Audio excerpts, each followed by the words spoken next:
സിനിമയിലേക്ക് കൊണ്ടുവരാത്തത്. എല്ലാവരും ഇപ്പോ മക്കളെ സിനിമയിലേക്ക് കൊണ്ടുവന്ന ഒരു കാലഘട്ടമാണ് അത്. ഞാൻ പറഞ്ഞല്ലോ, എനിക്ക് എന്റെ മക്കളുടെ ഷാപ്പിലേക്ക് കൊണ്ടുപോവാം. അതേപോലെ എല്ലാ സിനിമയിലേക്ക് കൊണ്ടുവരാം. അവർക്ക് കഴിവ് വേണം. അല്ലാതെ ഷാപ്പിൽ കൊണ്ടുപോയിട്ടാ ഇവര് ഇത് കൊടുക്കും, 2 ബിയറും 2 ഇതും കൊടുക്കും എന്ന് പറഞ്ഞാൽ അതിന് വലിയ കഴിവ് വേണ്ട. എല്ലാ നടന്മാരും ഇപ്പൊ അങ്ങനെയാണല്ലോ. എല്ലാ നടന്മാരും ക്ലിയർ ചെയ്തിട്ടല്ല എല്ലാവരും കൊണ്ടുവരുന്നത്. അവര് കൊണ്ടുവന്ന് പരീക്ഷിച്ചു നോക്കണവരുണ്ട്. അവരൊക്കെ ഇപ്പൊ വന്ന നടന്മാരുടെ മക്കളൊക്കെ രക്ഷപ്പെട്ടിട്ടുണ്ട്. അതുപോലെ സലീമേട്ടന് മക്കളോട് അസൂയുള്ളതുകൊണ്ടാണോ? മക്കളോട് അവര് പഠിച്ചു കിടക്കുകയാണ്. ഇപ്പൊ മമ്മൂട്ടിയുടെ മോൻ 1ാം ക്ലാസ്സിൽ പഠിക്കുമ്പോഴല്ലോ വന്നത്.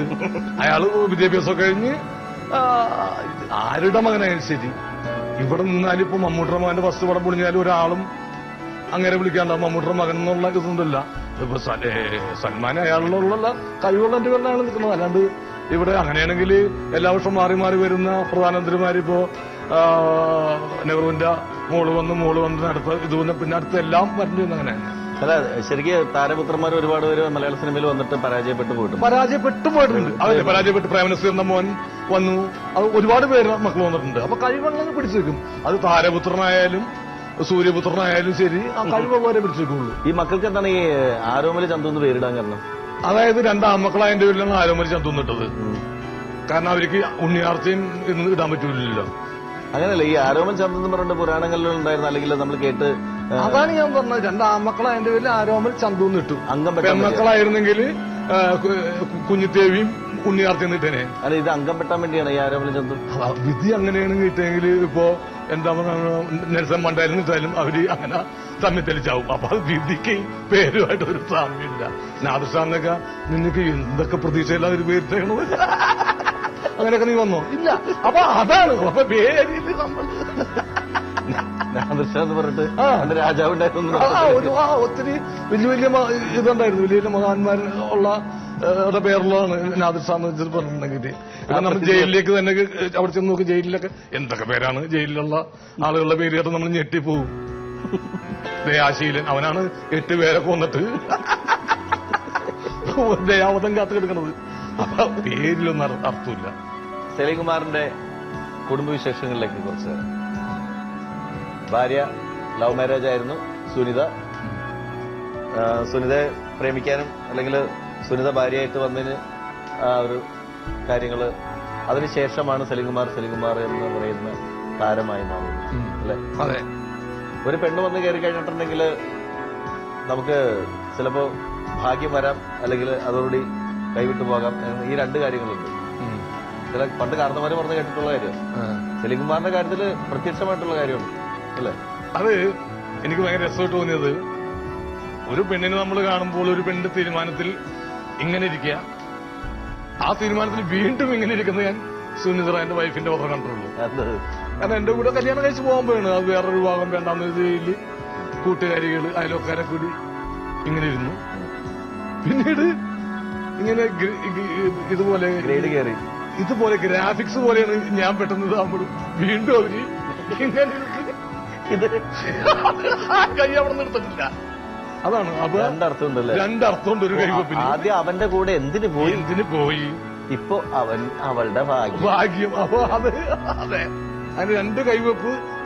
ഒരു കൈപ്പിന് 2 അർത്ഥമാണെന്ന് സുനിത തെളിയിച്ചാണ്. അപ്പൊ ചിലപ്പോ നാളെ അത് വേറെ അർത്ഥത്തിൽ കൈവെക്കാം. അതൊക്കെ ദൈവത്തിന്റെ കാര്യം. പക്ഷെ ഇതുവരെയുള്ള കൈവെപ്പ് തന്നെയായിരിക്കും അത് കണ്ടിന്യൂ ചെയ്ത് പോകുന്നത്. പിന്നെ മക്കളെ കുറിച്ച്, മക്കളുടെ വിദ്യാഭ്യാസത്തെ കുറിച്ചിട്ട് 2 മക്കള് നല്ല ആരോമൽ ചന്തു തരക്കേടില്ലാതെ ഒക്കെ പോണ്ട്. മിമിക്രിയുടെ അസഹ്യത വല്ലതുണ്ടോ? ഒന്നുമില്ല. ഞാൻ അതിനൊന്നും വലിയ പ്രോത്സാഹിപ്പിക്കാറില്ല. അവർ പണിയെടുത്ത് തിന്നും. അവർ പണിയെടുത്തിട്ടുണ്ട്. ഞാനതാണ് പറഞ്ഞത്. അവർക്ക് ഒരുത്തന് അസ്കിത ഉണ്ടായിരുന്നു സിനിമയുടെ. അത് ഞാൻ നിർത്തിച്ചെന്ന് വെച്ചാൽ ഉണ്ടാവാം. അത് ഞാൻ വലിയ പ്രോത്സാഹനം കൊടുക്കാൻ പോയില്ല. കാരണം ഞാൻ പറഞ്ഞതാണ്, ഒരു പടത്തിൽ അഭിനയിച്ചില്ല അവൻ സിംഗപ്പൂരിൽ. അത് റാഫി മെക്കാറ്റിൻ അവര് പറഞ്ഞ എന്റെ പേരിലാണ്. എന്റെ ചെറുപ്പകാലമായിട്ട് എനിക്കൊന്നും പറയാൻ പറ്റില്ല, അവരാണ്. അപ്പൊ ഞാൻ പറഞ്ഞു ഞാൻ വരില്ല അഭിനയിക്കാനായിട്ട്. എനിക്ക് ഷൂട്ടിംഗ് വെച്ചാൽ പോലും ഞാൻ വരണ്ട. പിന്നെ എന്റെ അടുത്ത് വിളിച്ച് പറയുന്നത് മോശം ഇന്നൊന്നും വേണ്ട, നിങ്ങൾ കൊണ്ടുപോയിക്കോ, നിങ്ങൾ ഇത് ചെയ്യണം, ഓക്കെ. ഇത്രയും സംഭവം വെച്ചിട്ട് അവര് ചെയ്തു എന്നല്ലാതെ എനിക്ക് അവരോട് പറ്റില്ലെന്ന് പറയാൻ പറ്റില്ല. കാരണം എനിക്കൊരു ലൈഫ് വന്ന ആളുകൾ എന്റെ ഗുരുനാഥന്മാരവര്. അപ്പൊ അവരോട് എനിക്ക് പറ്റില്ല എന്ന് പറയാൻ പറ്റാത്തത് മാത്രമാണ്. പിന്നെ മോഹന്റെ പടത്തിൽ ഇപ്പൊ 916 ലേഖാനം വിളിച്ചിരുന്നു മൂത്താളെ. അപ്പൊ ഞാൻ എക്സാമാണ്. അപ്പൊ ഞാനും മാറി, മോഹൻ എന്റെ നല്ല ഫ്രണ്ടാണ്. അപ്പൊ ഇല്ല, ഞാൻ പറഞ്ഞ അവർ പിള്ളേർക്ക് എക്സാമൊക്കെയാണ് അത്. അപ്പൊ ഞാൻ അവരോട് പറഞ്ഞു, ഞാൻ പറഞ്ഞു നിന്റെ അമ്മ, അതായത് എന്റെ ഭാര്യ, ഇപ്പൊ അവളോട് ആരെങ്കിലും ഒന്ന് ചോദിക്കുകയാണ് ഭർത്താവ് അവിടെ പോയി, ഭർത്താവ് ലൊക്കേഷനിൽ പോയൊക്കെയാണ്. പിന്നീട് വയസ്സായി, നിന്റെ അമ്മയെ മോനവിടെ പോയി ലൊക്കേഷനിൽ പോയേക്കെയാണ്. ആ സ്ത്രീനെ കൊണ്ടൊന്നും മാറ്റി പറയിപ്പിക്കുന്നത്. ജീവിതകാലം മുഴുവൻ ഒരു സ്ത്രീ അങ്ങനെ പറയാൻ വിധിക്കപ്പെട്ടാൽ ശരി, മോനോടെ പോയി അവൻ ജോലിക്ക് പോയേക്കാണ്. അപ്പൊ എന്ത് ജോലിയായാലും ശരി, അതൊക്കെ ഏത് ജോലിയായാലും അതിൻ്റെതായ അന്തസ്സുണ്ട് എന്ന് തന്നെയാണ് ഞാൻ മക്കളെ പഠിപ്പിച്ചത്. അല്ലാതെ പി.ടി. ഉഷ ഇവിടെ സിനിമാ നടിയായിട്ടല്ല ആളുകൾ അറിയപ്പെട്ടത്, മഹാത്മാഗാന്ധി സിനിമാ നടനായിട്ട് അറിയപ്പെട്ടതല്ല. ഇപ്പോ നമ്മുടെ ശ്രീധരൻ എന്ന് പറഞ്ഞ ആള് ഒരു സിനിമാ നടനമല്ല. കേരളം മുഴുവൻ ഒരു സൂപ്പർ സ്റ്റാറിനേക്കാൾ ഉപരി ചർച്ച ചെയ്തിരിക്കുന്ന ഡൽഹി മെട്രോ റെയിൽവേ കോർപ്പറേഷന്റെ നമ്മുടെ ശ്രീധരൻ എന്ന് പറഞ്ഞ മലയാളി, കുര്യൻ സാറ് അമൂലിന്റെ ഒരു സിനിമയിലും വെച്ചിട്ടില്ല. ഇവിടുത്തെ സൂപ്പർ സ്റ്റാറിനെ അറിയാൻ കൂടുതൽ ഇന്ത്യ മുഴുവൻ അറിയാവുന്ന ആളാണ് കുര്യൻ സാറ്. അയാൾ ഒരു സിനിമയിൽ അഭിനയിച്ചിട്ടില്ല. അപ്പോ നമുക്ക് പെട്ടെന്ന് കയറി പറ്റാൻ പറ്റിയ ഫീൽഡാണ് സിനിമയെന്ന് വെച്ചാൽ അത് മാത്രമാവരുത് നമ്മൾ ശ്രദ്ധ. ലോകത്ത് വേറെ പലതുമുണ്ട്. ശ്രീരാമനൊക്കെ അതുപോലെ തന്നെ മറ്റേ ഒത്തിരി പേര് സിനിമയിൽ അല്ലാത്തവരാണ് അവരെക്കാൾ കൂടുതൽ പ്രശസ്തരായിരിക്കുന്നത്. അപ്പൊ അത്തരം വാതായനങ്ങളൊക്കെ ഇവിടെ ഉണ്ട്. അതിലൂടെയൊക്കെ ഒന്ന് എത്തി നോക്കാം. അതിന് പുസ്തകമൊക്കെ ഒന്ന് ഇതിങ്ങനെ വായിച്ചു നോക്കുക. ഏത് സമയം ടിവിയുടെ മുന്നിൽ പോകാതെ അത്തരം സംഭവങ്ങളുണ്ട് എന്ന് ഞാൻ പറഞ്ഞു കൊടുത്തിട്ടുണ്ട്. എന്താണ് പ്രേക്ഷകരോട് സലീമിന് പറയാനുള്ളത്? എനിക്ക് പറയാനുള്ളത്, നമ്മുടെ ഈ ഭൂമി സൃഷ്ടിച്ചപ്പോ ദൈവം ആദ്യം ചെയ്തത് മറ്റെല്ലാത്തിനായി സൃഷ്ടിച്ചു. നദികളെ, മലകളെ, മരങ്ങളെ, പുല്ലുകളെ, മൃഗങ്ങളെ, പ്രാണികളെ, അവസാനം കൊതുകിനെ വരെ സൃഷ്ടിച്ചതിന് ശേഷമാണ് മനുഷ്യനെ സൃഷ്ടിച്ചത്. എന്താണെന്ന് അറിയാമോ? എന്താണ് അല്ല, എന്താണെന്ന് നിനക്ക് നിന്റെ ഒരു ബുദ്ധി തോന്നുന്നു എന്താണെന്നുള്ളത്? അത് ഇതിനൊക്കെ സൃഷ്ടിച്ച് മനുഷ്യനെ സൃഷ്ടിച്ചു. സാധാരണ സിനിമകളിലാണെങ്കിലും ഏറ്റവും കുറച്ച് സീൻസ് ഒക്കെ കഴിഞ്ഞതിന് ശേഷമല്ലോ നായകൻ പ്രത്യക്ഷപ്പെടാം. അല്ലല്ലേ, ഇത് നായകനെ സൃഷ്ടിക്കാൻ വേണ്ടിയല്ലല്ലോ.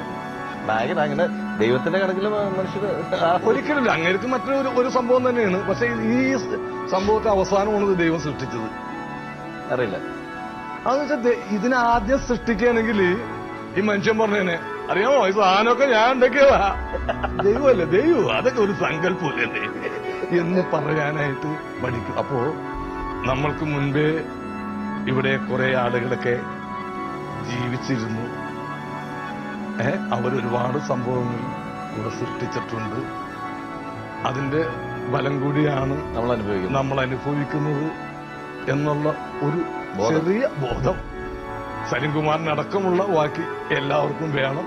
എത്ര ഉയരങ്ങളിലേക്ക് പോയാലും ഇപ്പൊ സലീംകുമാർ എന്ന് പറയുന്ന നടന് ഭരത് അവാർഡ് കിട്ടി. പഴയ സൗഹൃദമൊക്കെ, കൂട്ടുകാരാണ് ഞങ്ങൾ തമ്മിൽ, കൂട്ടുകാരും കാര്യങ്ങളൊക്കെയാണ്. കൈരളി ചാനലുമായിട്ട് ഒരു നല്ല ബന്ധമുണ്ട് സലീമിന്. അതെല്ലാം ഓക്കെ. സലീമിന് വേണമെങ്കിൽ വരില്ല എന്ന് പറയാം, വേണമെങ്കിൽ താരജാടകളിലൂടെ എനിക്ക് ആ പ്രോഗ്രാമിൽ പങ്കെടുക്കേണ്ട കാര്യമില്ല എന്ന് പറയാം. പക്ഷെ അതൊന്നും ഇല്ലാണ്ട് സലീം നമ്മളോട് കൂടെ പ്രേക്ഷകർക്ക് മുമ്പിൽ ഈ സ്റ്റാർ റാഗിംഗ് പോലുള്ള പരിപാടിയിൽ ഒരു ഭരത് അവാർഡ് കിട്ടിയ ഒരു കലാകാരൻ, നടൻ. ഒരുപാട് സന്തോഷമുണ്ട്.